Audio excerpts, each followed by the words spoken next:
என் அம்மாவிற்கு பக்கவாதம் ஏற்பட்டிருந்தது. அவரால் எழுந்து நடமாட முடியாது. படுக்கையிலேயே இயற்கை உபாதைகள் கழிக்க வேண்டிய நிலை. அந்த சமயங்களில் என் மனைவி மாலதி அருவருப்பும் கோபமுமாக கத்துவாள். ஒரு நாள் பொறுமை இழந்தவளாய், ஒன்று உன் அம்மாவை முதியோர் இல்லத்திற்கு அனுப்பு, அல்லது எனக்கு விவாகரத்து கொடுத்து விடு என்று கராராக சொல்லிவிட்டாள்.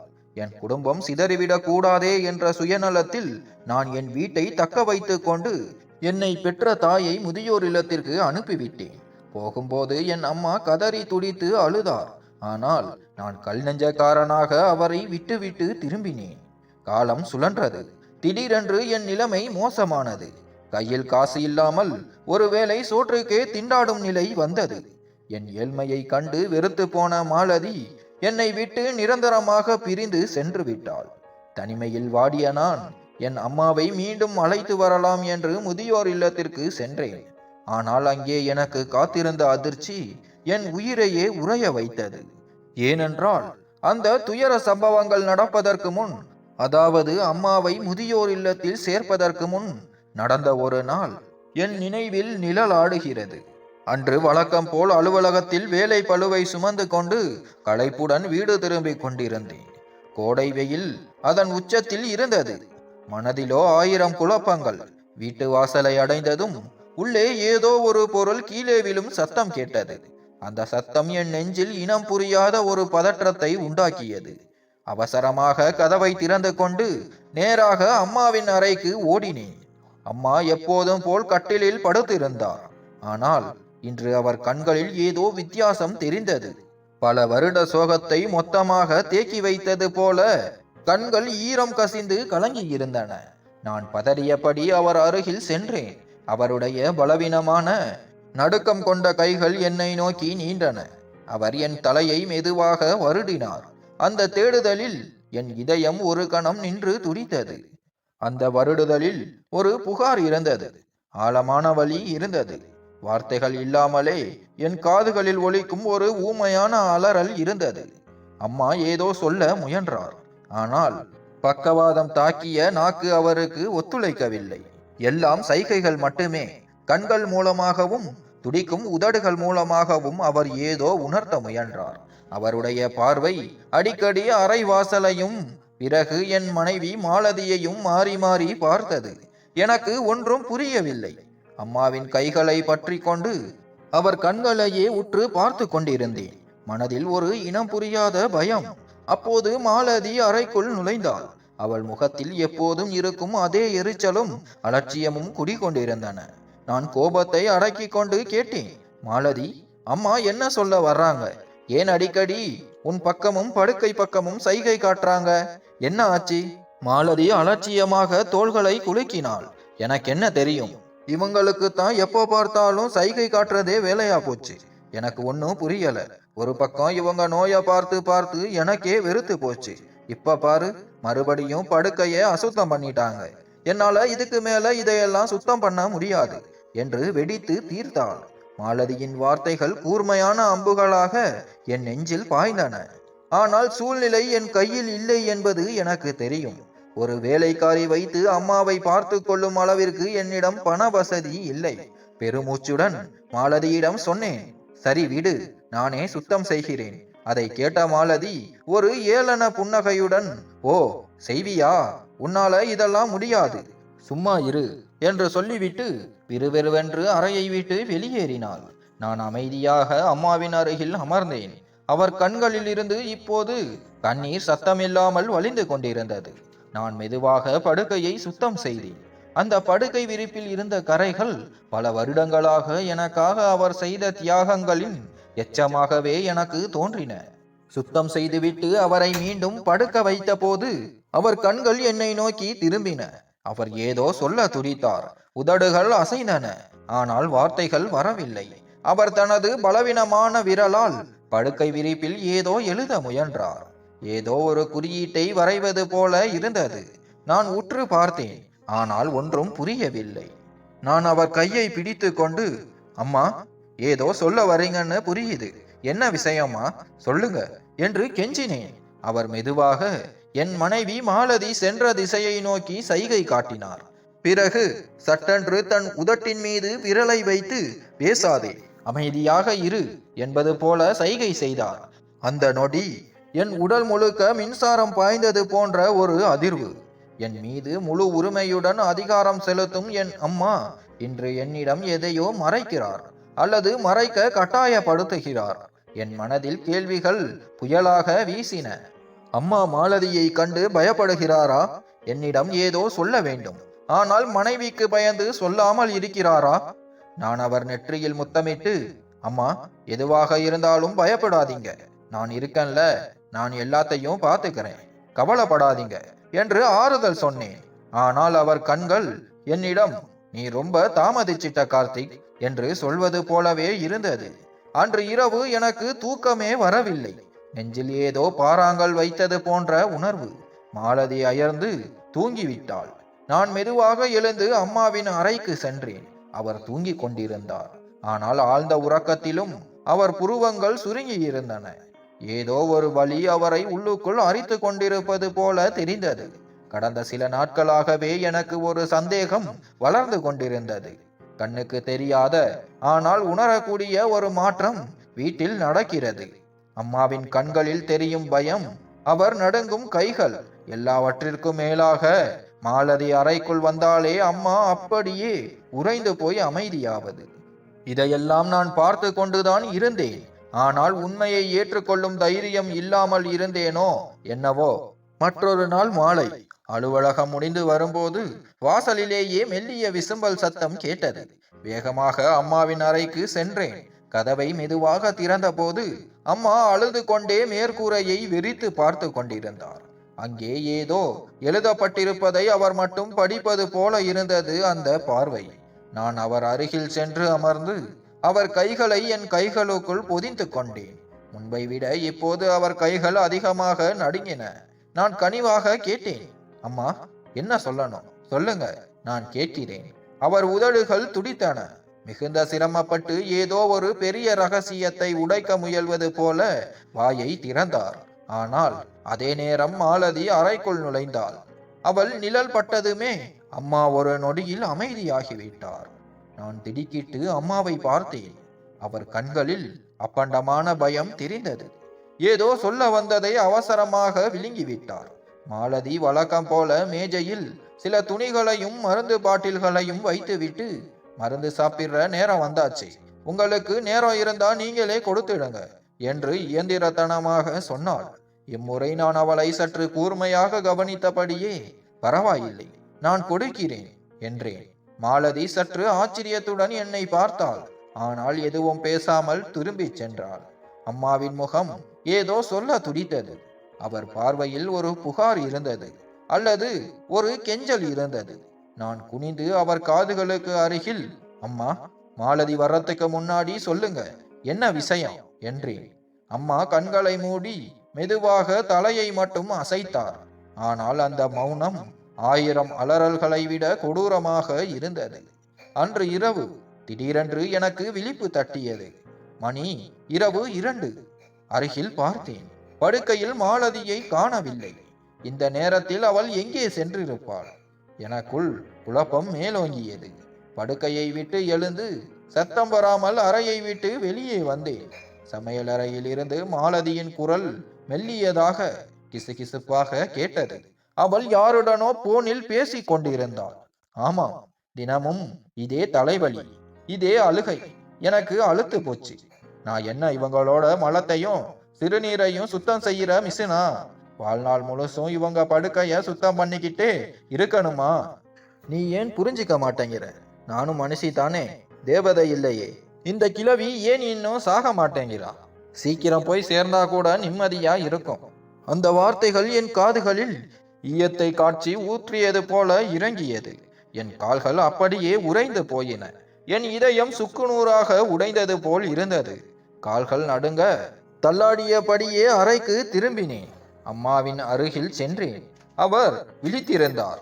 அவர் கண்களில் இருந்து சத்தமில்லாமல் கண்ணீர் வழிந்து கொண்டிருந்தது.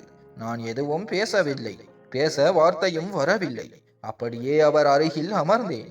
சிறிது நேரம் கழித்து அம்மா மிக சிரமப்பட்டு என் விரலை பற்றி கொண்டு, தன் முகத்திற்கு நேராக இழுத்தார். அவர் பார்வை என் கண்களை ஊடுருவியது. அது ஏதோ ஒரு கடைசி உண்மையை சொல்ல துடிப்பது போல இருந்தது. நான் குரல் நடுங்க கேட்டேன், அம்மா, ஏதோ நடக்குது. மாலதி உங்களை ஏதோ சொல்றாளா? அடிக்கிறாளா? அம்மாவின் இமைகள் நனைந்தன. ஆனால் உதடுகள் பிரியவில்லை. பயம். அந்த பயம் அவரை பேச விடாமல் தடுத்தது. அவர் பார்வை அடிக்கடி வாசலை நோக்கியே சென்றது. எங்கே மாலதி வந்து விடுவாளோ என்ற பதற்றம் அது. என் மனதில் இனம் புரியாத ஒரு பயங்கரமான சந்தேகம் குடிகொண்டது. சில நாட்களுக்கு பிறகு நடந்த ஒரு சம்பவம் என் சந்தேகத்தை உறுதிப்படுத்தியது. அன்று நான் அலுவலகத்திலிருந்து வழக்கத்தை விட சீக்கிரமாகவே வீடு திரும்பினேன். வீட்டில் ஒரு விசித்திரமான அமைதி நிலவியது. ஆட்கள் இருப்பது போலவும், ஆனால் யாரும் பேசாமல் இருப்பது போலவும் ஒரு மௌனம். நான் அம்மாவின் அறையை நோக்கி நடந்தேன். கதவு லேசாக திறந்திருந்தது. உள்ளே எட்டி பார்த்தேன். அம்மாவின் முகம் நான் முன்பு பார்த்த அதே பயம். மாலதி அம்மாவுக்கு மிக அருகில் நின்று கொண்டிருந்தாள். அவள் கையில் ஏதோ இருந்தது. ஒரு மருந்து பாட்டில் போல தெரிந்தது. நான் சட்டென்று குரல் கொடுத்தேன், மாலதி, என்ன நடக்குது அங்க? அவள் திடுக்கிட்டு திரும்பினாள். கையில் இருந்ததை மறைப்பது போல பின்வாங்கினாள். ஓ, ஒன்றுமில்லையே, அம்மாவுக்கு மருந்து கொடுத்துட்டு இருந்தேன் என்று அவசரமாக சொன்னாள். நான் அம்மாவை பார்த்தேன். அவர் கண்களில் தெரிந்த பீதியை என் வாழ்நாளில் நான் கண்டதே இல்லை. மாலதி விறுவிறுவென்று அறையை விட்டு வெளியேறினாள். நான் மெதுவாக அம்மாவிடம் சென்று, என்ன மருந்து அது? அவங்க என்ன செஞ்சாங்க என்று கேட்டேன். அம்மா எதுவும் பேசாமல் வேண்டாம் என்பது போல தலையை மட்டும் அசைத்தார். ஏதோ தவறு நடக்கிறது. எனக்கு தெரியாமல் இந்த 4 சுவருக்குள் ஏதோ அநீதி நடக்கிறது என்பது மட்டும் புரிந்தது. அம்மா என்னிடமிருந்து எதையோ மறைக்கிறார். அதற்கு காரணம் மாலதி தான் என்பது இப்போது தெளிவாகிவிட்டது. என்னிடம் எல்லாவற்றையும் பகிரும் என் அம்மா இன்று பயத்தின் பிடியில் சிக்கி ஊமையாகி கிடக்கிறார். ஒரு மகனாக நான் விழித்து கொள்ள வெகு தாமதம் ஆகிவிட்டது என்று தோன்றியது. ஆனால் கதை இத்துடன் முடியவில்லை. என் வாழ்க்கையை தலைகீழாக புரட்டி போட போகும் உண்மை இன்னும் வெளிவரவே இல்லை. அந்த நாளும் மற்ற நாள்களைப் போலவே தான் விடிந்தது. ஆனால் என் நிம்மதியை நிரந்தரமாக குழி தோண்டி புதைக்க போகும் நாள் அது என்று எனக்கு தெரியவில்லை. காலை டீ குடித்துவிட்டு அலுவலகம் செல்ல தயாராகி கொண்டிருந்தேன். அம்மாவின் அறையிலிருந்து லேசான முனகல் சத்தம் கேட்டது. மூச்சு திணறல் அவருக்கு வழக்கமானதுதான். ஆனால் இன்று அதில் ஒரு பதற்றம் இருந்தது. ஏதோ விபரீதம் நடக்கப் போவதை அவர் உள்ளுணர்வு உணர்ந்தது போல் இருந்தது. நான் அவர் அருகில் சென்றேன். நெற்றியில் வியர்வை அரும்பி இருந்தது. அவர் கை அடிக்கடி படுக்கையின் ஒரு மூலையை தேடுவது போல அலை பாய்ந்தது. என்னம்மா, தண்ணி வேணுமா, இல்ல மருந்து என்று கேட்டேன். அம்மா எதுவும் சொல்லவில்லை. என் முகத்தையே உற்று பார்த்தார். பிறகு என் நெற்றியை தொட்டு சட்டென்று கையை எடுத்து கொண்டார். அது ஒரு ஆசீர்வாதம் போலவும் இருந்தது, விடை பெறுவது போலவும் இருந்தது. அவருக்கு பேச நாக்கு எழவில்லை. சமையலறையில் பாத்திரம் கழுவி கொண்டிருந்த மாலதியிடம் கத்தினேன். மாலதி, அம்மாவுக்கு இன்னைக்கு என்னவோ போல இருக்கு, கொஞ்சம் பார்த்துக்கோ, நான் கிளம்புறேன். மாலதி திரும்ப கூட பார்க்கவில்லை. பார்த்துக்கிறேன், அவங்களுக்கு தினமும் இப்படித்தானே இருக்கு என்று சலிப்புடன் பதிலளித்தாள். நான் மனமில்லாமல் அலுவலகம் சென்றேன். ஆனால் என் மனம் முழுக்க வீட்டிலேயே இருந்தது. அம்மாவின் பார்வை, அந்த தடுமாற்றம், எதுவும் சரியில்லை என்று உள்ளுணர்வு எச்சரித்து கொண்டே இருந்தது. கடவுள் என் மனதை மீண்டும் வீட்டுக்கே இழுத்து செல்ல முடிவு செய்துவிட்டார் போல. மதியம் தொழிற்சாலையில் நடக்கவிருந்த மீட்டிங் திடீரென்று ரத்து செய்யப்பட்டது. கிடைத்த வாய்ப்பை பயன்படுத்தி உடனே வீட்டுக்கு புறப்பட்டேன். வீட்டு வாசலை அடைந்த போது அங்கே ஒரு அமானுஷ்யமான நிசப்தம் இருந்தது. நேரம் உறைந்து போனது போல இருந்தது. நான் சத்தம் போடாமல் பூனை போல அடக்கிய கால்களுடன் உள்ளே நுழைந்தேன். சூவை கூட கலற்றவில்லை. அதற்குள் அம்மாவின் அறையில் இருந்து உரத்த சத்தம் கேட்டன. எத்தனை தடவை சொல்றது உனக்கு? உன்னை பார்த்தாலே எனக்கு வெறுப்பா இருக்கு. எப்பத்தான் சாவணி? உன்னால வர்ற நாத்தத்துல என்னால நிம்மதியா இருக்க முடியல. எப்ப என் உசுறு உன்கிட்ட இருந்து விடுதலையாகும்? அது மாலதியின் குரல். அந்த வார்த்தைகள் ஒவ்வொன்றும் என் இதயத்தை கத்தியால் கிழிப்பது போல இருந்தன. மின்னல் வேகத்தில் ஓடினேன். வழக்கமாக மெதுவாக திறக்கும் அந்த அறை கதவை இன்று ஓங்கி எட்டி உதைத்து திறந்தேன். எதிரே கண்ட காட்சி என் காலடியில் இருந்த பூமியை நழுவ செய்தது. அம்மா கட்டிலின் ஒரு மூலையில் சுருண்டு போயிருந்தார். அவர் உடைகள் கலைந்திருந்தன. கண்கள் கலங்கி பயத்தில் நடுங்கிக் கொண்டிருந்தார். மாலதி அவர் மீது குனிந்து முகத்தில் அப்பண்டமான வெறுப்புடன் கத்தி கொண்டிருந்தார். என் பொறுமை என்ற அணை உடைந்தது. நிறுத்து மாலதி என்று ஆத்திரத்தில் கத்தினேன். அவள் திடுக்கிட்டு திரும்பினாள். திருடன் கையும் களவுமாக பிடிபட்டது போல விழித்தாள். ஆனால் அடுத்த நொடியே அவள் கண்களில் குற்ற உணர்ச்சிக்கு பதிலாக கோபம் கொப்பளித்தது. ஓ, அப்ப ஒளிஞ்சிருந்து ஒட்டு கேட்கிறியா? நான் என்ன அனுபவிக்கிறேன்னு உனக்கு தெரியுமா? அதை கேட்க உனக்கு மனசு வலிக்கலையா என்று தெனாவட்டாக கேட்டாள். நான் ஆவேசமாக முன்னால் சென்று அம்மாவை என்னுடன் அணைத்து கொண்டேன். மாலதி தொடர்ந்து ஏதோ பேச எத்தனித்த போது எனக்கே தெரியாமல் என் கை காற்றில் சுழன்று அவள் கன்னத்தில் பலார் என்று விழுந்தது. அந்த அறை முழுவதும் மயான அமைதி குடிகொண்டது. அந்த அறையின் எதிரொலி மட்டும் காற்றில் மிச்சம் இருந்தது. மாலதி சில நொடிகள் அதிர்ச்சியில் உறைந்து போனாள். பிறகு அவமானத்தில் தன் உதட்டை இறுக்க கடித்து கொண்டு கண்ணீர் மல்கும் கண்களுடன் என்னை ஒரு முறை பார்த்துவிட்டு அறையை விட்டு வெளியேறினாள். நான் அம்மாவின் அருகில் அமர்ந்து கொண்டேன். அவர் உடல் நடுங்கிக் கொண்டிருந்தது. நான் அவர் தலையில் கையை வைத்து வருடியபடியே மனதிற்குள் இறைவனிடம் மன்னிப்பு கேட்டேன்.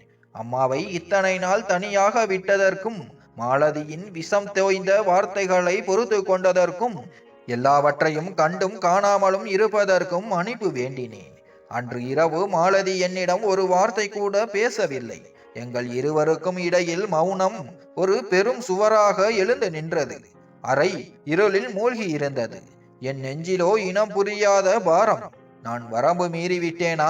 ஒரு கணவனாக என் மனைவியின் மீது கை நீட்டியது தவறா? இன்னொரு பக்கம் என் மனசாட்சி உறுத்தியது. அவள் நாள் முழுவதும் உழைக்கிறாள் அல்லவா?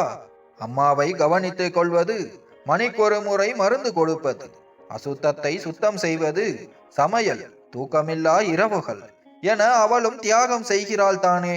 அவள் படும் கஷ்டத்தை நான் அலட்சியம் செய்து விட்டேனோ? என் இதயத்திற்குள் ஒரு தர்மயுத்தமே நடந்து கொண்டிருந்தது. ஒரு பக்கம் பயந்து போய் சுருண்டிருக்கும் என் அம்மாவின் முகம் என் கண்முன் நிழலாடியது. மறுபக்கம் மாலதியின் கண்களில் நான் முதன்முறையாக கண்ட அந்த பயம். ஒருவேளை அது வெறுப்பாகவும் இருக்கலாம், அல்லது என் அன்பின் மீது நம்பிக்கை இழந்தவளாகவும் இருக்கலாம். படுக்கையில் புரண்டு படுத்தேன். தூக்கம் என்னவோ கண்களை தழுவ மறுத்தது. அம்மா ஒருவேளை தூங்கி இருக்கலாம், அல்லது விழித்திருக்கலாம். மாலதி தனி அறையில் படுத்திருந்தாள். வழக்கமாக அவள் கோபித்து கொண்டு வேறு அறைக்கு சென்றால் நான் பின்னாடியே சென்று அவளை சமாதானம் செய்து அழைத்து வருவேன். ஆனால் இன்று நான் அப்படி செய்யவில்லை. வீடு அமைதியாக இருந்தாலும் எனக்குள் புயல் அடித்து கொண்டிருந்தது. அந்த அறை மாலதியின் கன்னத்தில் மட்டும் விழவில்லை, எங்கள் தாம்பத்திய உறவின் மீதே விழுந்த அடியது. அது ஒரு கன நேர செயல்தான். ஆனால் அதன் வழி பல வருடங்களுக்கு தொடரப்போகிறது என்று எனக்கு தோன்றியது. அந்த இரவு எனக்கு ஒரு நகர வேதனையாக இருந்தது.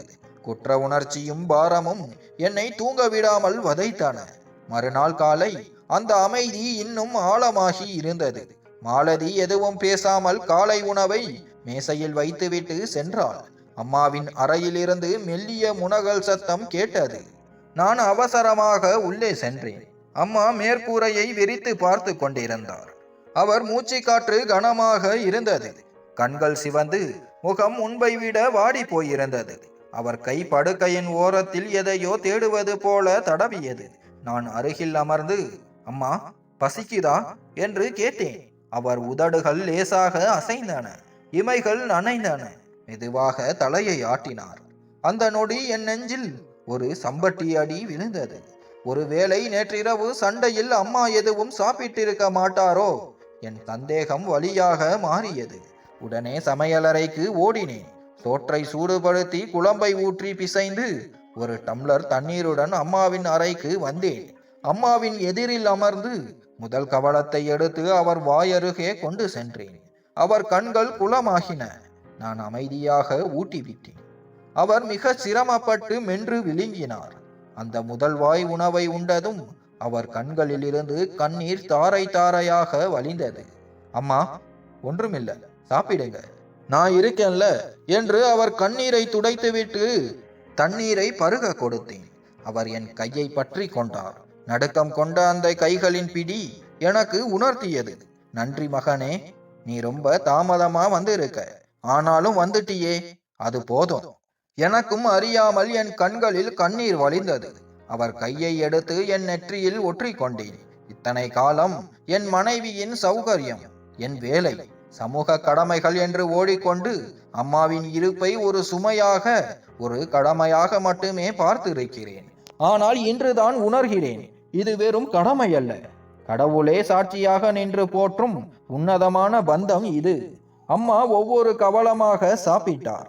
ஒவ்வொரு முறையும் அவர் முகத்தில் தோன்றும் உணர்ச்சிகளை நான் படித்து கொண்டிருந்தேன். சில சமயம் கண்களை மூடி சுவைப்பார், சில சமயம் லேசாக புன்னகை வரும். ஏதோ சிறுவயது ஞாபகம் வந்தது போல. சாப்பிட்டு முடித்ததும் தண்ணீர் கொடுத்தேன். அவர் என் கையில் இருந்தே குடித்தார். டம்ளரை வாங்கிய போது அவர் கை என் மீது பட்டது. அந்த தொடுதலில் ஒரு செய்தி இருந்தது. என் இதயத்தில் என்றென்றும் அழியாத தழும்பாக பதிய போகும் செய்தி அது. அப்போது வாசலில் மாலதி வந்து நின்றாள். அவள் முகத்தில் எந்த உணர்ச்சியும் இல்லை. இயந்திரமாக மருந்து கொடுத்தாச்சா என்று கேட்டாள். நான் மௌனமான குரலில், இல்ல மாலதி, இப்பத்தான் சாப்பாடு ஊட்டி விட்டேன், கொஞ்ச நேரம் கழிச்சு கொடுக்கிறேன் என்றேன். அவள் பதிலேதும் சொல்லாமல் அமைதியாக திரும்பி சென்றாள்.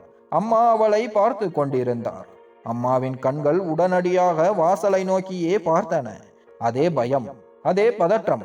அவர் கை என் கை மீதுதான் இருந்தது. ஆனால் அந்த பிடியில் ஒரு தளர்வு தெரிந்தது. அம்மா ஏதோ சொல்ல துடிப்பதை என்னால் உணர முடிந்தது. ஆனால் அவருக்கு நாக்கு ஒத்துழைக்கவில்லை, அல்லது நேரம் ஒத்துழைக்கவில்லை. அன்று மாலை நான் அம்மாவின் அருகில் அமர்ந்து பழைய புகைப்பட ஆல்பத்தை பார்க்க தொடங்கினேன். பழைய பெட்டியிலிருந்து அந்த ஆல்பத்தை எடுத்திருந்தேன். அது ஒரு பொற்காலம். அம்மா எனக்காக விதவிதமாக சமைத்து போடுவார். எனக்கு காய்ச்சல் அடித்தால் இரவு முழுவதும் கண் விழிப்பார். என்னை மடியில் போட்டு தாளாட்டுவார். அந்த நினைவுகள் புகைப்படங்களாக விரிந்தன. இன்று அதே அம்மா படுக்கையே கதி என்று கிடக்கிறார். பேச்சற்று, செயலற்று, ஒரு குழந்தையை போல. நான் அவர் தலையில் கை வைத்து வருடினேன். அம்மா, நான் வெட்கப்படுகிறேம்மா. உன் கூடவே இருந்தும் உன்னை விட்டு ரொம்ப தூரம் விலகி இருந்திருக்கேன். இனிமே அப்படி நடக்காது. எது நடந்தாலும் நான் உன் கூடவே இருப்பேன் என்று உடைந்த குரலில் சொன்னேன். பதிலுக்கு அவர் என் விரல்களை மெதுவாக அழுத்தி தன் சம்மதத்தை தெரிவித்தார். அன்று இரவு வெகு நேரம் அவர் அருகிலேயே அமர்ந்திருந்தேன். அவர் முகத்தில் இருந்த ஒவ்வொரு சுருக்கமும் ஒரு முழு வாழ்க்கையின் கதையை சொல்லி கொண்டிருந்தது. அதை நான் இப்போதுதான் முதன்முறையாக படிக்க முயற்சிக்கிறேன். எந்த புகாரும் இல்லாமல், எந்த கேள்வியும் இல்லாமல், ஒரு தாய் மட்டுமே தரக்கூடிய அந்த நன்றியுணர்வு கலந்த பார்வை. அந்த பார்வை என் வாழ்நாள் முழுவதுமான கடனாக மாறப்போனது. அம்மாவுக்கு சாப்பாடு ஊட்டிவிட்டு அறையை விட்டு வெளியே வந்தபோது வீட்டு சூழலே மாறி இருந்தது. காலில் மாலதி அமர்ந்திருந்தாள். ஆனால் வழக்கமாக அவள் முகத்தில் இருக்கும் நிம்மதி இன்று இல்லை. கண்களில் குழப்பம், நெற்றியில் சுருக்கம், உதட்டில் நான் பல நாட்களாக உணர்ந்து வரும் ஒரு விதமான அடங்கிய கோபம். நான் மெதுவாக, என்ன மாலதி, ரொம்ப நேரமா அமைதியா இருக்க, எல்லாம் சரிதானே என்று கேட்டேன். அவள் என்னை ஏறிட்டு பார்த்தாள். அவள் குரலில் பனிக்கட்டியின் குளிர்ச்சி இருந்தது. இந்த வீட்டுல என்னங்க சரியா இருக்கு? என் நேரமும் உங்க நேரத்தை எதிர்பார்க்கிற ஒரு நோயாளி அம்மா. பதிலுக்கு ஒவ்வொரு நிமிஷமும் தன் சந்தோஷத்தை தியாகம் பண்ற ஒரு மனைவி. ஆனா அந்த மனைவிக்கு கணவன் கிட்ட இருந்து ஒரு ஆறுதல் வார்த்தை கூட இருக்காது. இதுதான் இப்போதைக்கு இங்க நிலைமை. நான் வாயடைத்து போனேன். ஒருவேளை அவள் பார்வையில் அவள் சொல்வது உண்மையாக இருக்கலாம். ஆனால் ஒவ்வொரு உண்மைக்கும் இன்னொரு பக்கம் உண்டல்லவா? மாலதி தொடர்ந்தாள். பாருங்க கார்த்திக், உங்க அம்மாவோட நிலைமை முன்ன மாதிரி இல்ல. இனிமே எந்த முன்னேற்றமும் இருக்காதுன்னு டாக்டரே சொல்லிட்டாரு. நாளுக்கு நாள் அவங்க உடம்பு மோசமாகிட்டே போகுது. நான் ரொம்பவே சோர்ந்து போயிட்டேன். என் பொறுமைக்கும் ஒரு எல்லை இருக்கு. நான் பெருமூச்சு விட்டேன். அவள் வார்த்தைகள் கடினமாக இருந்தாலும் அவள் ஒரு இக்கட்டான நிலையை சமாளிக்கிறாள் என்பதை என்னால் மறுக்க முடியவில்லை. மாலதி, நீ நிறைய கஷ்டப்படுறன்னு எனக்கு புரியுது. ஆனா அம்மாவும் பாவம் தானே, அவங்களுக்கு நாம தானே ஒரே ஆதரவு என்று மெதுவாக சொன்னேன். இல்ல கார்த்திக், அவள் குரலை உயர்த்தினாள். உங்களுக்கு புரியல. நீங்க அம்மாவை மட்டும்தான் பாக்குறீங்க, என்ன பார்க்கல. நாள் பூரா அவங்க அசுத்தத்தை சுத்தம் பண்றது, மருந்து கொடுக்கிறது, அவங்க முனகல் சத்தம், இதெல்லாம் பத்தாததுக்கு உங்க மௌனம் வேற. நான் என்ன மிஸ்ஸினா? எனக்கும் வலிக்கும்ல. நான் அவளை பார்த்தேன். அவள் கண்களில் கண்ணீர் தேங்கி இருந்தது. ஆனால் அதை வெளியே வரவிடாமல் தடுத்து கொண்டிருந்தாள். நான் உங்க அம்மாவுக்கு எதிரி இல்ல கார்த்திக். நானும் அவங்களுக்கு பணிவிட செஞ்சிருக்கேன். ராத்திரி பகலா முழிச்சிருக்கேன். ஆனா இப்போ ஒவ்வொரு நாளும் நரகமா இருக்கு. அதே அலுப்பு, அதே களைப்பு, அதே அமைதி. அவள் வார்த்தைகள் என் நரம்புகளில் ஊடுருவின. உண்மையிலேயே நான் இவ்வளவு சுயநலமாக இருந்து விட்டேனா? அம்மாவின் துயரத்தை மட்டும் பார்த்துவிட்டு மாலதியின் ஊமையான அழுகையை கவனிக்க தவறிவிட்டேனா? ஒரு கணவனாக நான் அவளுக்கு நியாயம் செய்தேனா? நான் எதுவும் பேசாமல் நாற்காலியில் அமர்ந்தேன். அம்மா இனிமே சரியாக போறதில்லை. இன்னும் எத்தனை நாளைக்கு இந்த வாழ்க்கை? ஒரு ஜட மாதிரி கிடக்கிறவங்க நிழல்லையே என் வாழ்க்கை இப்படி முடிஞ்சு போகுமா என்ற அவளது கேள்வி என் நெஞ்சில் சுத்தியலால் அடித்தது போல இருந்தது. கண்களை மூடினேன். மாலதி தொடர்ந்து பேசிக் கொண்டிருந்தாள். நான் சிலையாக அமர்ந்திருந்தேன். திடீரென்று அவள் கேட்ட ஒரு கேள்வி என்னை திடுக்கிட வைத்தது. நாளைக்கே நான் படுத்த படுக்கையா விழுந்துட்டா என் மேலையும் இதே அக்கறையை காட்டுவீங்களா? அந்த கேள்வியில் இருந்த நியாயம் என்னை ஊமையாக்கியது. பதில் என்னிடம் இல்லை. அம்மா இனி குணமாக போவதில்லை என்பது உண்மைதான். ஆனால் என் வாழ்வின் வசந்த காலமெல்லாம் எனக்காக தியாகம் செய்த ஒரு தாயை எப்படி கைவிடுவது? எழுந்து அம்மாவின் அறைக்கு சென்றேன். அவர் கண்கள் மூடியிருந்தன. நெற்றியில் வியர்வை. துண்டை எடுத்து துடைத்து விட்டேன். அவர் மெதுவாக கண் விழித்தார். இதழோரத்தில் ஒரு மெல்லிய புன்னகை. நான் இருதலை கொல்லியாக தவித்துக் கொண்டிருந்தேன். ஒரு பக்கம் பொறுமை இழந்த மனைவி, மறுபக்கம் மெல்ல மெல்ல அணைந்து கொண்டிருக்கும் தாய். எனக்கு நடுவில் ஏதேனும் வழி இருக்கிறதா? இல்லை காலம் என்னை ஏதேனும் ஒரு திசையில் இழுத்து செல்லுமா? விடிய விடிய இந்த கேள்வியுடனேயே போராடினேன். மறுநாள் காலை விடிந்தது. வீட்டில் ஒரு அமானுஷ்ய அமைதி. சமையலறையிலோ ஹாலிலோ மாலதி இல்லை. எந்த அரவமும் இல்லை. நேராக அம்மாவின் அறைக்கு சென்றேன். கதவு லேசாக திறந்திருந்தது. அம்மா படுக்கையில் விழித்திருந்தார். ஆனால் அவர் கண்களில் ஒரு ஆழமான சோகம் தெரிந்தது. ஏதோ சிந்தனையில் ஆழ்ந்திருப்பது போல. நான் அருகில் அமர்ந்து அவர் கையை பிடித்தேன். அம்மா மருந்து சாப்பிட்டாச்சா? அவர் இமைகளை சிமிட்டினார். பிறகு உதடுகளை அசைத்தார். மிகவும் சிரமப்பட்டு ஏதோ சொல்ல முயன்றார். மருந்து தரல. என் மூச்சு ஒரு கணம் நின்றது. அதிர்ச்சியுடன் அவரை பார்த்தேன். என்னம்மா சொல்றீங்க? மருந்து தரல. அவர் மீண்டும் சொன்னார். அவர் கண்களில் இருந்து கண்ணீர் வழிந்தது. என் நெஞ்சில் ஒரு முள் தைத்தது போல இருந்தது. யாரு? மாலதியா என்று கேட்டேன். அம்மா இல்லை என்பது போல தலையை ஆட்டினார். அது பயத்தினால் வந்த மறுப்பு போல இருந்தது. ஆனால் அந்த மறுப்பிலும் ஒரு உண்மை ஒளிந்திருந்தது. அம்மாவின் கண்களில் தெரிந்த அந்த பயம் என் வாழ்நாளில் நான் கண்டிராத ஒன்று. அது என்னை உறைய வைத்தது. என் நினைவுகள் பின்னோக்கி சென்றன. மாலதியை பற்றிய பல சந்தேகங்கள் விஸ்வரூபம் எடுத்தன. முன்பெல்லாம் அம்மாவை மருத்துவமனைக்கு கூட்டி போகும்போது நானும் வர்றேன் என்று நான் சொல்லும் போதெல்லாம் மாலதி ஏதாவது காரணம் சொல்லி என்னை தடுத்து விடுவாள். நீங்க எதுக்கு ஆபீஸ் லீவு போடணும்? நான் பாத்துக்கிறேன், நான் டாக்டர் கிட்ட பேசிக்கிறேன் என்பாள். அப்போதெல்லாம் அது என் சுமையை குறைக்கும் உதவி என்று நினைத்தேன். ஆனால் அம்மாவின் இன்றைய மறுப்பு அந்த நினைவுகளுக்கெல்லாம் ஒரு புதிய கொடூரமான அர்த்தத்தை கொடுத்தது. உடனே மாலதியை அழைத்தேன். அவள் அறைக்குள் நுழைந்தாள். முகத்தில் எரிச்சல். அவள் தனிமையை நான் கெடுத்து விட்டதாக ஒரு பாவனை. என்ன, ஏன் கூப்பிடுறீங்க என்று சிடுசிடுத்தாள். நான் அம்மாவை காட்டி, அம்மா தனக்கு மருந்து தரலன்னு சொல்றாங்க, நீ என்னடானா தினமும் சரியா கொடுக்கிறேன்னு சொல்ற, என்ன நடக்குது இங்க என்று கேட்டேன். மாலதி சற்றும் யோசிக்காமல் உடனே பதிலளித்தாள். ஓ, அவங்க எதை சொன்னாலும் நம்பிடுவீங்களா? அவங்களுக்கு தான் ஞாபக மருதி அதிகமாயிடுச்சுன்னு தெரியுமுல்ல. போன வாரம் என்னையே மருமகள் இல்லைன்னு சொன்னாங்க, இப்போ மருந்து தரலன்னு சொல்றாங்க. இதையெல்லாம் நம்பாதீங்க. நான் அம்மாவை பார்த்தேன். அவர் கண்களில் ஒருவித இயலாமை தெரிந்தது. அவர் ஏதோ சொல்ல துடித்தார். ஆனால் வார்த்தைகள் வர மறுத்தன. ஆனா மாலதி, அவங்க உடம்பு தேர்றதுக்கு பதிலா மோசமாகிக்கிட்டே போகுது. மருந்து சரியா சாப்பிடலனா அது ஆபத்து தானே என்றேன். மாலதி கோபத்துடன், கார்த்திக், என் மேல உங்களுக்கு நம்பிக்கையே இல்லையா? நான் தினமும் மருந்து கொடுக்கிறேன். அவங்க மறந்துட்டு உளறினா அதுக்கு நான் என்ன பண்ண முடியும் என்று கத்தினாள். முதன்முறையாக அவள் கண்களை உற்று பார்த்தேன். அங்கே அவளுடைய வாதத்தை மீறி ஒருவித நடுக்கம், ஒருவித பயம் மறைந்திருப்பதை என்னால் காண முடிந்தது. நான் நிரந்தரமாக, சரி, இன்னைக்கு காலையில என்ன மாத்திரை கொடுத்த என்று கேட்டேன். அவள் ஒரு கணம் தடுமாறினாள். பிறகு, டாக்டர் போன முறை எழுதி கொடுத்த அதே மாத்திரை தான். உங்களுக்கு இதெல்லாம் சொன்னா எங்க தெரிய போகுது? நீங்க தான் ஆஸ்பத்திரிக்கு கூட வரமாட்டீங்களே என்று மழுப்பினாள். நான் அமைதியானேன். அது உண்மைதான். நான் ஒரு முறை கூட உடன் சென்றதில்லை. என் பொறுப்பின்மையை அவள் தனக்கு சாதகமாக பயன்படுத்தி கொள்கிறாளோ? சந்தேகம் தீரவில்லை. நான் எழுந்து சென்று அம்மாவின் மருந்து அலமாரியை திறந்தேன். உள்ளே இருந்த காட்சி என் நெஞ்சில் ஈட்டியை பாய்த்தது. 2 மாதங்களுக்கு முன்பு வாங்கிய ஒரு டானிக் பாட்டில் பாதி அப்படியே இருந்தது. பல மாத்திரை அட்டைகள் பிரிக்கப்படவே இல்லை. நான் மாலதியை திரும்பி பார்த்தேன். அவள் முகம் வெளிரியது, பின் கோபமாக மாறியது. அதெல்லாம் பழைய மருந்து. டாக்டர் புதுசா எழுதி கொடுத்தார். புது மருந்து எங்கே என்று குரலை உயர்த்தி கேட்டேன்.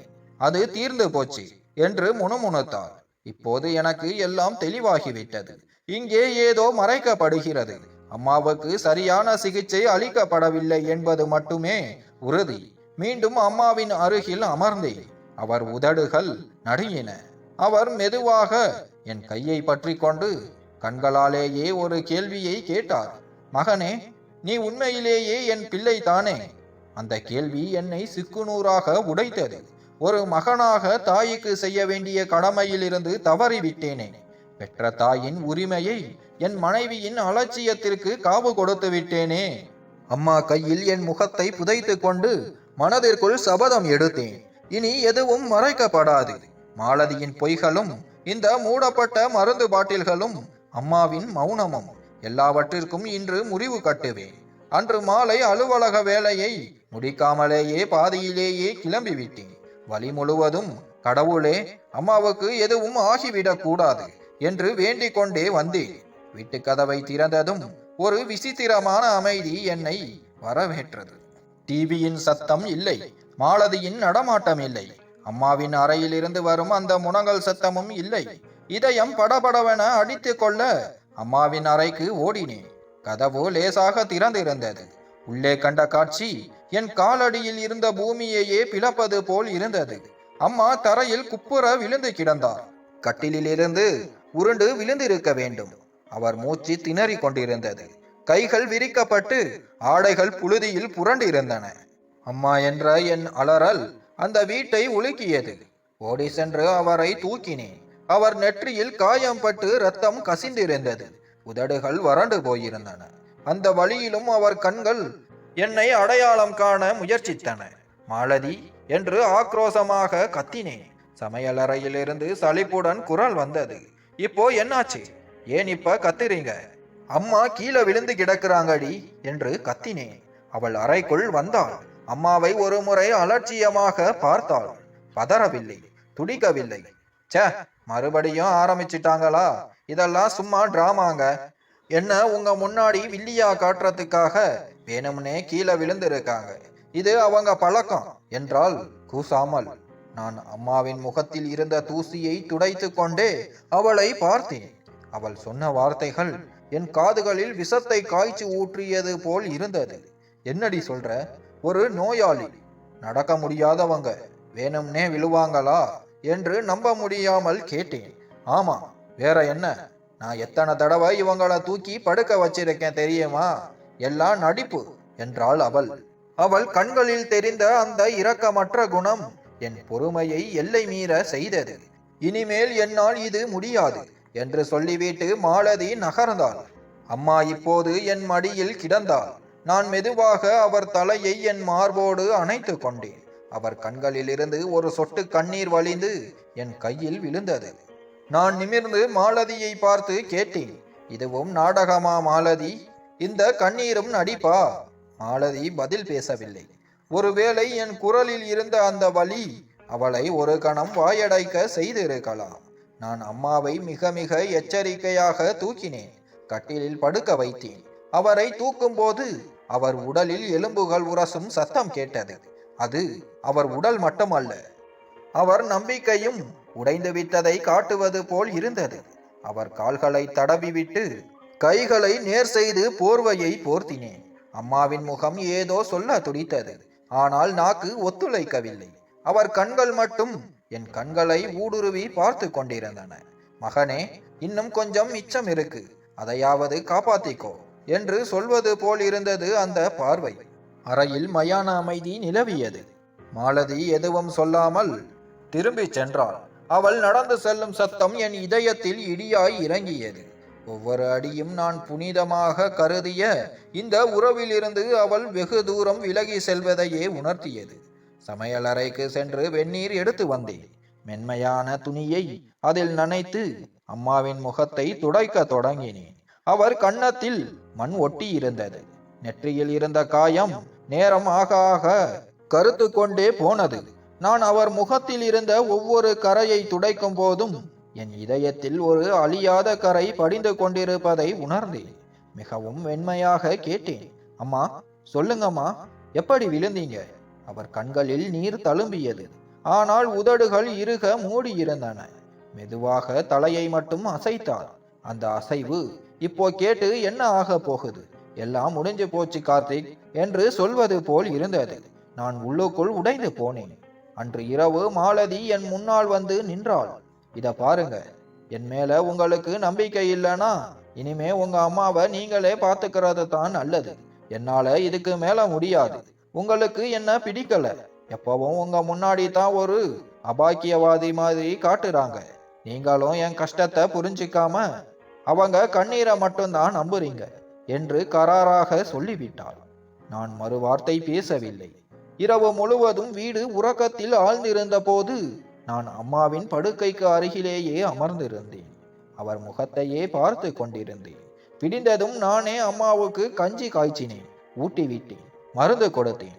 இனிமேல் அம்மாவை தனியாக விடமாட்டேன் என்று எனக்குள்ளேயே சபதம் செய்து கொண்டேன். ஆனால் என் மனதில் ஒரு மூலையில் ஒரு பயம் மெதுவாக தலை தூக்கியது. உன்னால் இது முடியுமா கார்த்திக்? வேலை, வருமானம், மாலதியின் கோபம், இதையெல்லாம் மீறி உன்னால் சமாளிக்க முடியுமா என்று அது என்னை கேட்டது. சிறிது நேரம் கழித்து மாலதி அமைதியாக வந்து என் அருகில் அமர்ந்தாள். அவள் முகத்தில் களைப்பு இருந்தாலும் ஏதோ ஒரு முடிவோடு வந்திருப்பது தெரிந்தது. சில நொடிகள் மௌனத்திற்கு பிறகு அவள் பேசினாள். கார்த்திக், இப்படியே நம்ம வாழ்க்கைய ஓட்டிட முடியுமா? தினமும் நோய், மருந்து, அழுகைன்னு இப்படியே வா நம்ம வாழ்நாள் முடிய போகுது? நான் மென்மையான குரலில் சொன்னேன், இந்த வாழ்க்கை அவங்க கொடுத்த பிச்சை மாலதி. அவங்க நமக்கு பாரமா மாறுற இந்த வயசுல நாம அவங்கள உதறி தள்ள முடியுமா? மாலதி ஒரு பெருமூச்சு விட்டாள். என் ஃப்ரெண்டு கிருத்திகா தெரியுமில்ல, அவங்க மாமியாரும் உங்க அம்மாவை போலத்தான் இருந்தாங்க. நோயாளி, பிடிவாதம். கிருத்திகா ஆரம்பத்துல பொறுத்துக்கிட்டா.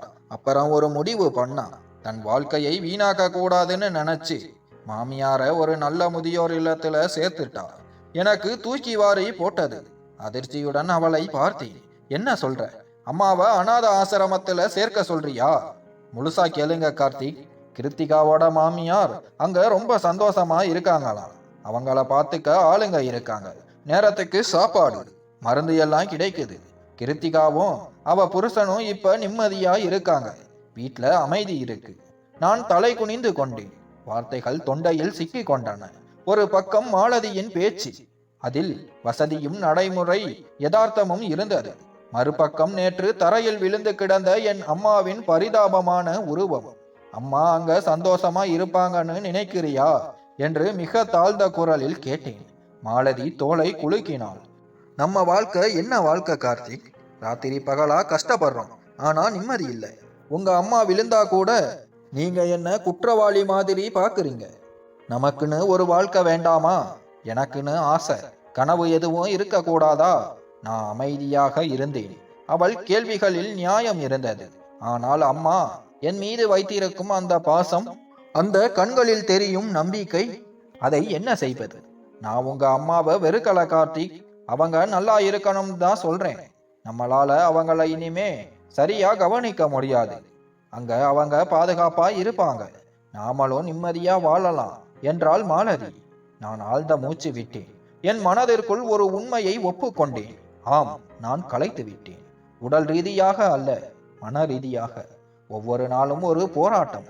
அம்மாவின் உடல்நிலை தேரப்போவதில்லை, அது இன்னும் மோசமாகத்தான் போகிறது.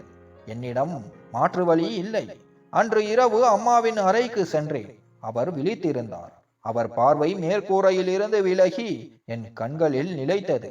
நான் அவர் அருகில் அமர்ந்து அவர் கையை பற்றி கொண்டேன். எதுவும் பேசவில்லை. அவரே எல்லாவற்றையும் புரிந்து கொண்டது போல் இருந்தது. அவர் என் கையை லேசாக அழுத்தி இமைகளை மூடி திறந்தார். அது ஒரு அனுமதியா, அல்லது என்னை விட்டு விடாதே என்ற உண்மையான எதிர்ப்பா? என் நெஞ்சில் புயல் அடித்தது. தன்னை இந்த வீட்டிலிருந்து வெளியேற்ற போகிறார்கள் என்பதை அவர் உணர்ந்து கொண்டாரா? அல்லது தன் மகன் தன் மனைவியின் வற்புறுத்தலுக்கு பணிந்து விட்டான் என்பதை அறிந்து கொண்டாரா? அம்மாவின் முகத்தில் தெரிந்த அந்த உண்மை ஒரு பெரிய கேள்விக்குறியாய் என் முன் நின்றது. நான் கேள்விகளின் சுழலில் சிக்கிக் கொண்டு தவித்தேன். ஒவ்வொரு பதிலுக்கும் பின்னால் இன்னொரு சிக்கல். இவற்றுக்கு நடுவில் நான், கார்த்திக், ஒரு மகனாக, ஒரு கணவனாக, ஒரு மனிதனாக இரண்டு உறவுகளுக்கு இடையில் சிக்கி சிதறி கொண்டிருந்தேன். அன்று இரவு நான் எந்த முடிவும் எடுக்கவில்லை. அம்மாவின் கையை பிடித்தபடியே வெகு நேரம் கண்மூடி அமர்ந்திருந்தேன். ஒருவேளை எனக்கான முடிவை நேரமே எடுக்கட்டும் என்று விட்டுவிட்டேன். அல்லது அம்மாவின் அந்த மௌனமான கண்கள் எனக்காக செய்யும் பிரார்த்தனை என்னை காப்பாற்றும் என்று நம்பினேன். ஆனால் மறுநாள் விடியல் என் வாழ்க்கையில் வரப்போகும் பிரளயத்திற்கான முன்னறிவிப்பு போலவே அமைந்திருந்தது. சூரியன் பிரகாசமாக உதித்திருந்தது. ஆனால் என் மனதிலோ இருள் சூழ்ந்து இருந்தது. நேற்றிரவு அம்மாவின் பரிதாப முகம், மாலதி சொன்ன வசதியான ஆனால் அன்பில்லாத வார்த்தைகள், என் சொந்த குழப்பங்கள் எல்லாம் சேர்ந்து என்னை உள்ளுக்குள் அரித்து கொண்டிருந்தன. வழக்கம் போல அம்மாவின் அறைக்கு சென்றேன். கதவை திறந்ததும் ஒரு கடுமையான துர்நாற்றம் என்னை வரவேற்றது. என் நெஞ்சு படபடத்தது. அம்மா படுக்கையில் கிடந்தார். ஆனால் இம்முறை படுக்கை, போர்வை, அவர் உடை என அனைத்தும் அசுத்தமாகி இருந்தன. அவர் முகம் அவமானத்தாலும் இயலாமையாலும் கூனி குறுகி போயிருந்தது. அவர் கண்கள் என்னையே பார்த்து கொண்டிருந்தன. மன்னிச்சிடு மகனே, நான் வேணும்னு செய்யல என்று அந்த பார்வை கெஞ்சியது. நான் எதுவும் பேசாமல் அமைதியாக அவர் அருகில் சென்றேன். முகம் சுளிக்கவில்லை. மென்மையாக போர்வையை விலக்கினேன். சுத்தமான துணிகளை எடுத்தேன். அம்மாவை தூக்கினேன். அவர் உடல் பலவீனத்தால் நடுங்கிக் கொண்டிருந்தது. வெந்நீரில் நனைத்த துணியால் அவர் உடலை சுத்தம் செய்தேன். மாற்றுடை அணிவித்து சுத்தமான படுக்கையில் படுக்க வைத்தேன். வேலைகளை முடித்துவிட்டு அழுக்கு துணிகளுடன் வெளியே வந்தேன். மாலதி சமையலறை வாசலில் நின்றிருந்தாள். அவள் கண்களில் அதே பழைய களைப்பு. ஆனால் இன்று அதில் ஒரு வைராக்கியம் கூடியிருந்தது. ஒரு இறுதி முடிவுடன் அவள் நிற்பது தெரிந்தது. போதும் கார்த்திக், பாறை போல இறுகிய குரலில் சொன்னாள். என்னால் இதுக்கு மேல முடியாது. காலையில எழுந்திருச்ச உடனே அசுத்தத்தை சுத்தம் பண்ணணும். அப்புறம் நாள் பூரா வீட்டு வேலை, சமையல். ஆனா நீங்க எனக்கு ஆறுதலா ஒரு வார்த்தை கூட பேச மாட்டீங்க. இன்னைக்கு ஒரு முடிவு பண்ணுங்க. ஒண்ணு உங்க அம்மா இந்த வீட்டுல இருக்கணும், இல்லைனா நான் இருப்பேன். நான் அதிர்ந்து போய் நின்றேன். வார்த்தைகள் தொண்டையில் சிக்கி கொண்டன. உங்களுக்கு மகங்கிற கடமை தீராதுன்னு சொல்றீங்க. சரி, அப்போ எனக்குன்னு ஒரு வாழ்க்கை, உரிமை இருக்கு இல்லையா? வாழ்நாள் முழுக்க ஒரு நோயாளியின் படுக்கையை சுத்தித்தான் என் வாழ்க்கை சுழலணுமா? நான் ஏதோ சொல்ல வாய் எடுத்தேன். ஆனால் அவள் கையை காட்டி என்னை தடுத்து விட்டாள். வேண்டாம் கார்த்திக், இன்னைக்கு எந்த விவாதமும் வேண்டாம். ஒரே முடிவுதான். ஒன்று அவங்கள முதியோர் இல்லத்துல சேருங்க, இல்லைனா என்னை கொண்டு போய் என் அம்மா வீட்டில் விட்டுடுங்க. நான் கிளம்புறேன். நான் பெருமூச்சு விட்டேன். என் குடும்பத்தை காப்பாற்ற என் அம்மாவை பலி கொடுக்க வேண்டும் என்ற எண்ணமே என் ஆன்மாவை அறுத்தது. வேறு வழி இல்லை. அன்று மாலையே ரகசியமாக சில முதியோர் இல்லங்களை விசாரித்தேன். ஒரு இடத்தை தேர்வு செய்து அடுத்த நாளே அம்மாவை சேர்க்க நேரம் குறித்து விட்டேன். இரவு அம்மாவிடம் விஷயத்தை சொன்னபோது அவர் சிலையாக உறைந்து போனார். கண்கள் குளமாகின. ஆனால் உதட்டிலிருந்து ஒரு புகார் வார்த்தை கூட வரவில்லை. அவருடைய நடுங்கும் கைகள் என் கைகளை தேடி வந்தன. மெதுவாக தலையை ஆட்டி வேண்டாம் என்று மறுத்தார். என்னை விட்டுடாதப்பா, நான் என் மகன் கூடவே இருக்கணும். என்று அவர் கண்கள் கதறின. என் இதயம் வெடித்துவிடும் போல் இருந்தது. அவர் கைகளை எடுத்து என் கண்களில் ஒற்றிக் கொண்டேன். நெற்றியில் முத்தமிட்டு உடைந்த குரலில் சொன்னேன், என்ன மன்னிச்சிடுங்கம்மா, நான் தோத்துட்டேன், நான் பலவீனமாயிட்டேன். அடுத்த நாள் நாங்கள் கிளம்பினோம். கார் நகர்ந்த போது அம்மாவின் கண்கள் ஜன்னல் வழியே வெளியேயே பார்த்து கொண்டிருந்தன. அவர் எதுவும் பேசவில்லை, நானும் பேசவில்லை. கடந்து செல்லும் ஒவ்வொரு கட்டிடமும் ஒவ்வொரு வளைவும் எனக்குள் இருந்த குற்ற உணர்ச்சியை அதிகப்படுத்தி கொண்டே இருந்தது. முதியோர் இல்லத்தை அடைந்தோம். அங்கிருந்த ஊழியர்கள் வந்து அம்மாவை ஒரு சக்கர நாற்காலியில் அமர வைத்தார்கள். நான் அவர் காதருகே குனிந்து, இது என் விருப்பம் இல்லம்மா, வேற வழி தெரியல, இது துரோகம் இல்லம்மா என்று கிசுகிசுத்தேன். அம்மா என்னை பார்த்தார். அவர் கண்களில் கண்ணீர் தேங்கி இருந்தது. ஆனால் அந்த மௌனம் எனக்கு கிடைத்த மிக பெரிய தண்டனையாக இருந்தது. மனைவியை தக்க வைக்க பெத்த தாயை தவிக்க விடுற உன்ன இந்த வாழ்க்கை மன்னிக்காது கார்த்திக் என்று அந்த பார்வை சாபமிடுவது போல் இருந்தது. அவருக்காக துணிகள், மருந்துகள், அவருக்கு பிடித்த சிறிய புகைப்படம் ஆகியவற்றை அறையில் வைத்துவிட்டு திரும்பினேன். வாசலை நோக்கி நடந்தபோது அம்மா தன் கையை நீட்டி என் சட்டையை பிடிக்க முயன்றது போல தெரிந்தது. ஆனால் அந்த விரல்கள் காற்றை மட்டுமே பற்றின. நான் ஒரு கணம் நின்றேன். ஆனால் திரும்பி பார்க்கும் தைரியம் இல்லாமல் பிழியப்பட்ட இதயத்துடன் வெளியேறினேன். வீடு திரும்பியதும் மாலதி பெருமூச்சுடன் சொன்னாள், அப்பாடா, இப்போதுதான் நிம்மதியா பெருமூச்சு விட முடியுது இல்லையா? நான் பதில் சொல்லவில்லை. வீட்டின் சுவர்கள் எனக்கு அந்நியமாக தெரிந்தன. ஒவ்வொரு பொருளும் என்னை பார்த்து, எந்த விலையை கொடுத்து இந்த வீட்டை மீட்டாய்? அம்மா இல்லாத வீடும் ஒரு வீடா என்று கேட்பது போல் இருந்தது. அன்று இரவு என் தூக்கத்தை தொலைத்த முதல் இரவு. அடுத்தடுத்த நாட்கள் நகர்ந்தன. நான் ஒரு மனைவியின் கனவை நிறைவேற்றிய திருப்தியில் ஒரு நல்ல கணவனாக நடந்து கொண்டதாக என்னை நானே ஏமாற்றிக் கொண்டேன். ஆனால் உள்ளுக்குள் எனக்கு தெரியும், நான் 2 பொறுப்புகளிலேயுமே தோற்றுவிட்டேன் என்று. அம்மாவை விட்டு சில நாட்கள் ஆகியிருந்தன. ஆனால் அவை எனக்கு யுகங்களாக தெரிந்தன. மாலதியின் முகத்தில் ஒரு தற்காலிக நிம்மதி தெரிந்தது. ஏதோ ஒரு பெரிய சுமையை இறக்கி வைத்தது போல அவள் உணர்ந்தாள். ஆனால் வீட்டில் அமைதி, அது முன்பை விட அதிகமாகி இப்போது மரண அமைதியாக மாறியது. வீட்டில் நிலவிய அந்த அமைதியை என் மனசாட்சியின் குரலை அடக்குவதற்காக பயன்படுத்தி கொண்டேன். ஆனால் விதி வேறு திட்டங்களை வைத்திருந்தது. ஒரு மாலை ஸ்டோர் ரூமில் இருந்த பழைய பொருட்களை ஒழுங்குபடுத்தி கொண்டிருந்தேன். அப்போது தற்செயலாக ஒரு பழைய தகர டப்பா என் கையில் சிக்கியது. அதன் மேல் அம்மாவின் கையெழுத்தில் எழுதப்பட்ட ஒரு சிறிய சீட்டு ஒட்டப்பட்டிருந்தது. காலை, மதியம், இரவு, மாத்திரைகள். என் இதயம் வேகமாக துடிக்க ஆரம்பித்தது. டப்பாவை திறந்தேன். உள்ளே பல வாரங்களுக்கு முன் டாக்டர் அம்மாவுக்காக பரிந்துரைத்த அதே மாத்திரைகள் அப்படியே இருந்தன. சில அட்டைகள் பிரிக்கப்படவே இல்லை. சிலவற்றின் காலாவதி தேதி முடிந்திருந்தது. சில டானிக் பாட்டில்கள் சீல் கூட உடைக்கப்படாமல் இருந்தது. எனக்கு தூக்கி வாரி போட்டது. இது எப்படி சாத்தியம்? மாலதி தினமும் அம்மாவுக்கு மருந்து கொடுப்பதாக சத்தியம் செய்தாலே. உடல் முழுக்க ஒரு மின்சாரம் பாய்ந்தது போன்ற அதிர்வு. கோபத்துடன் மாலதியை கூப்பிட்டேன். அவள் சமையலறையில் டீ போட்டு கொண்டிருந்தாள். டப்பாவை அவள் முன் தூக்கி எறிந்தேன். இங்க பாரு, அம்மாவோட மாத்திரைகள் எல்லாம் அப்படியே இருக்கு. மருந்து தீர்ந்து போச்சு, அதனால வாங்கலன்னு சொன்ன. ஆனா இங்க பாரு, சீல் கூட பிரிக்காம கிடக்கு என்று கத்தினேன். அவள் ஒரு கணம் திகைத்தாள். டப்பாவை பார்த்தாள். பிறகு முகத்தில் ஒரு பொய்யான புன்னகையை வரவழைத்து கொண்டு, ஓ, இதெல்லாம் பழைய மாத்திரைகள். டாக்டர் அப்புறம் வேற மாத்தி கொடுத்தார்ல, அதைத்தான் நான் கொடுத்தேன். இது பழசுங்கிறதால எடுத்து ஓரமா வச்சேன் என்றாள். நான் அவளை சந்தேகத்துடன் பார்த்தேன். மருந்தை மாத்தினாங்கன்னு நீ என்கிட்ட சொல்லவே இல்லையே. நான் கேட்டப்போ எல்லாம் சரியா போயிட்டு இருக்குன்னு தானே சொன்ன. அவள் எரிச்சல் அடைந்தவள் போல, உங்களுக்கு எப்ப பார்த்தாலும் என் மேல சந்தேகம்தானா? தனியா எடுத்து வச்சது ஒரு குத்தமா? அதுக்கெல்லாம் கணக்கு சொல்லணுமா என்று குரலை உயர்த்தினாள். நான் அமைதியானேன். ஆனால் என் மனதிற்குள் நெருப்பு எரிந்து கொண்டிருந்தது. அம்மாவின் உடல்நிலை மோசமானதற்கு காரணம் இதுதானா? நான் கண்மூடித்தனமாக மாலதியை நம்பிவிட்டேனா? அன்று அம்மா தரையில் விழுந்து கிடந்த போது மருந்து தரல என்று சொன்னது என் நினைவுக்கு வந்தது. அப்போது அதை ஞாபக மறதி என்று அலட்சியப்படுத்தினேன்.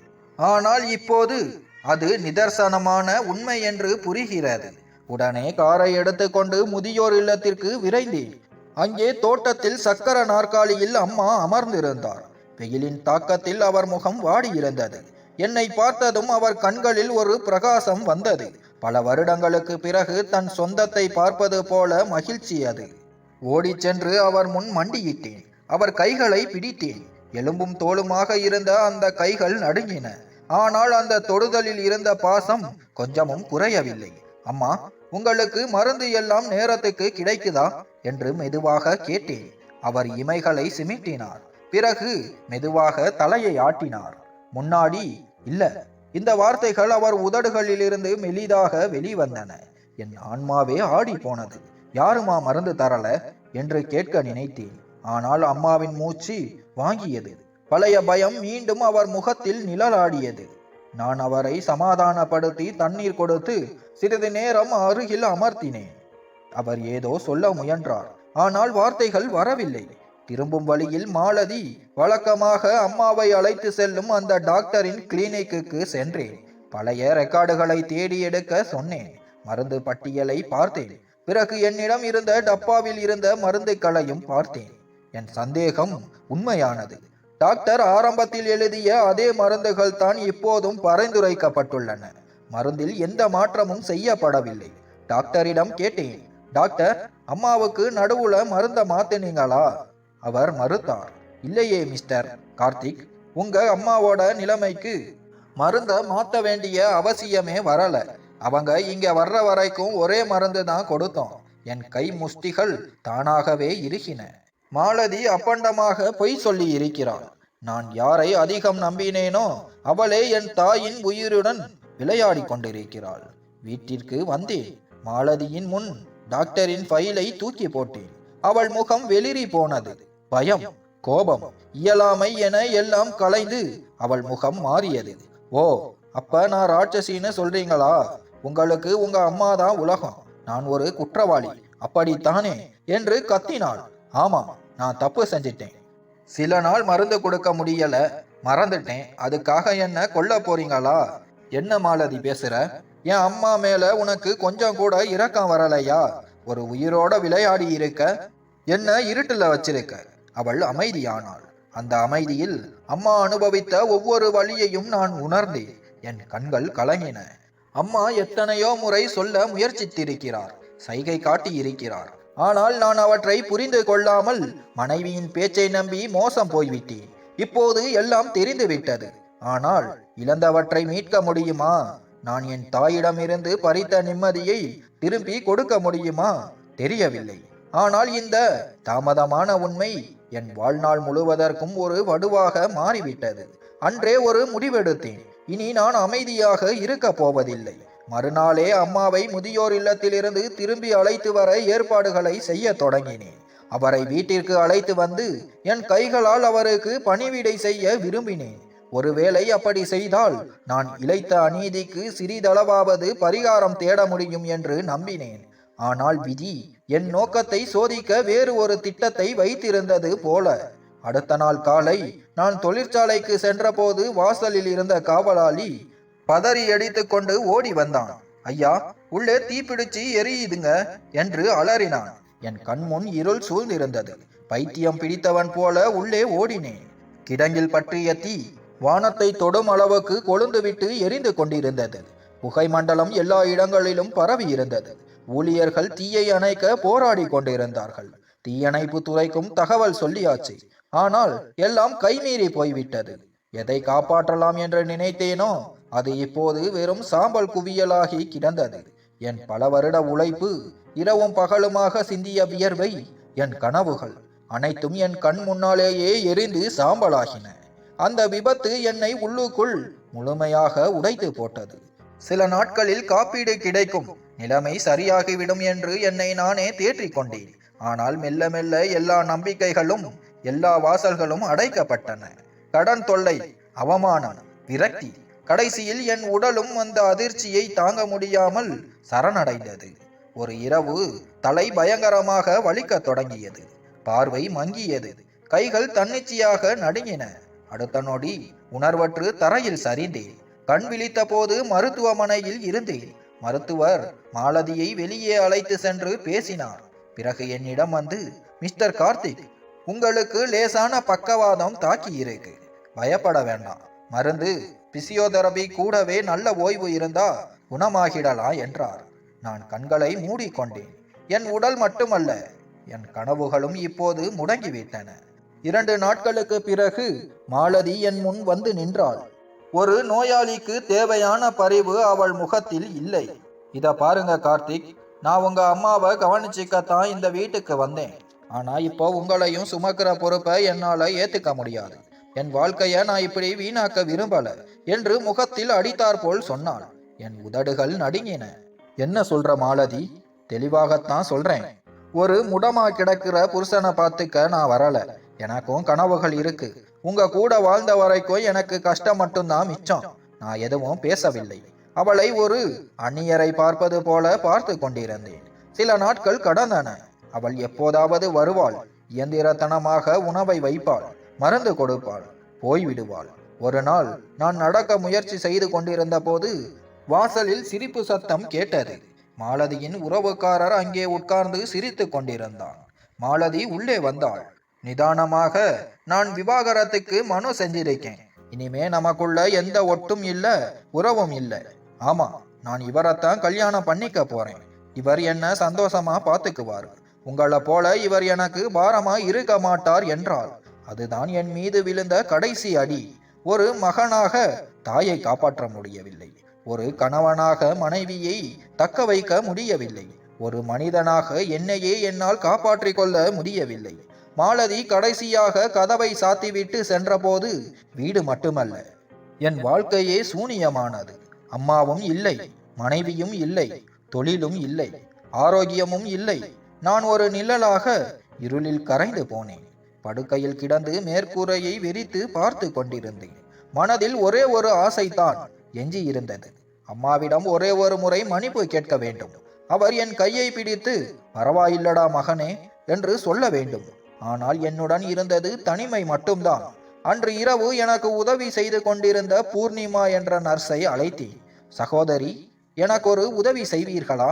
முதியோர் இல்லத்துக்கு ஃபோன் பண்ணி சொல்றீங்களா? நான் அங்க போய் சேர விரும்புகிறேன் என்றேன். சார், உங்க உடம்பு இன்னும் சரியாகல என்று அவள் தயங்கினாள். இல்லம்மா, என் அம்மா எனக்காக அங்க காத்துக்கிட்டு இருப்பாங்க. நான் அவங்க கிட்ட மன்னிப்பு கேட்கணும், ப்ளீஸ் என்று கெஞ்சினேன். என் நிலைமையை பார்த்து அவள் கண்கள் கலங்கின. சம்மதித்தாள். மறுநாள் காலை சூரியன் உதித்ததும் நர்ஸ் உதவியுடன் முதியோர் இல்லத்திற்கு புறப்பட்டேன். கேட்டை அடைந்ததும் இதயம் வேகமாக துடித்தது. அது ஒரு அமைதியான கட்டிடம். எத்தனையோ தாய்மார்கள் அங்கே தஞ்சம் அடைந்திருக்கிறார்கள். சக்கர நாற்காலியில் வரவேற்பறைக்கு சென்றேன். அங்கிருந்த நிர்வாகி பெண்மணி என்னை பார்த்ததும், நீங்க கார்த்திக் சார் தானே என்றார். ஆமாம். என் குரல் நடுங்கியது. உங்க அம்மா ஒரு நிமிஷத்துக்கு முன்னாடி தான். அவர் வார்த்தைகள் தடைப்பட்டன. என் மூச்சு நின்றது. என்ன என்ன சொல்றீங்க? நாங்க உங்களுக்கு தகவல் சொல்ல முயற்சி பண்ணோம். ஆனா உங்க நம்பர் சுவிட்ச் ஆஃப் ஆகி இருந்தது. அவங்க உடம்பு ரொம்ப மோசமாகி இப்பதான் உயிர் பிரிஞ்சது. அந்த வார்த்தைகள் என் காதுகளில் விழவில்லை, இடியாய் இறங்கின. இல்ல அம்மா, என் தொண்டையிலிருந்து சத்தம் வரவில்லை. நர்ஸ் உதவியிடம் அம்மா இருந்த அறைக்கு சென்றேன். வெள்ளை துணியால் போர்த்தப்பட்ட உடல், அறையில் மயான அமைதி. அவர் மூச்சு அடங்கி இருந்தது. நான் சர்க்கர நாற்காலியில் இருந்து கீழே விழுந்து முட்டி போட்டு அவர் அருகில் ஊர்ந்து சென்றேன். போர்வையை விலக்கி அவர் முகத்தை பார்த்தேன். நெற்றியில் முத்தமிட்டு, அம்மா நான் வந்துட்டேம்மா, என்ன மன்னிச்சிடுங்கம்மா என்று கதறினேன். ஆனால் அவர் கண்கள் மூடி இருந்தன, உதடுகள் மௌனமாக இருந்தன. அந்த நெற்றியில் இருந்த குளிர்ச்சி அவர் இனி திரும்ப வரப்போவதில்லை என்பதை உணர்த்தியது. நான் கதறி அழுதேன். என் ஆன்மாவே விம்மியது. அங்கிருந்த ஊழியர்கள் கண் கலங்கினார்கள். ஒருவர் சொன்னார், கடைசி வரைக்கும் அவங்க யாரையோ எதிர்பார்த்து வாசலையே பார்த்துக்கிட்டு இருந்தாங்க சார். சாகுறப்ப கூட அவங்க விரல்கள் எதையோ எழுத முயற்சி பண்ணுச்சு. அது என் பெயர் என்று எனக்கு தெரியும். கடைசி மூச்சு வரை எனக்காக காத்திருக்கிறார். அன்று ஒரு சபதம் எடுத்தேன். என் தாயை பிரித்த அந்த வீடு, அந்த தொழிற்சாலை, அந்த வாழ்க்கை எதுவும் எனக்கு வேண்டாம். அம்மாவுக்கு இறுதி சடங்குகளை செய்தேன். என் கைகளால் அவர்களை குளிப்பாட்டி நல்லடக்கம் செய்தேன். அவர் உடல் எரிந்த போது என் பழைய வாழ்க்கையும் சேர்த்து எரிந்தது. கடவுளே, என் அம்மா என் மேல வச்சிருக்க வருத்தத்தை போக்கிடு, அவங்க ஆத்மா சாந்தி அடையட்டும் என்று வேண்டினேன். இப்போது அந்த முதியோர் இல்லம்தான் என் வீடு. நான் அங்கேயே தங்கிவிட்டேன். என் தாயை கவனிக்க தவறிய நான் இப்போது அங்கே இருக்கும் மற்ற முதியோர்களுக்கு சேவை செய்து என் பாவத்தை கழுவி கொண்டிருக்கிறேன். இத்துடன் கதை முடிந்தது. கதை பிடித்தால் லைக் மற்றும் சப்ஸ்கிரைப் செய்யவும். நன்றி.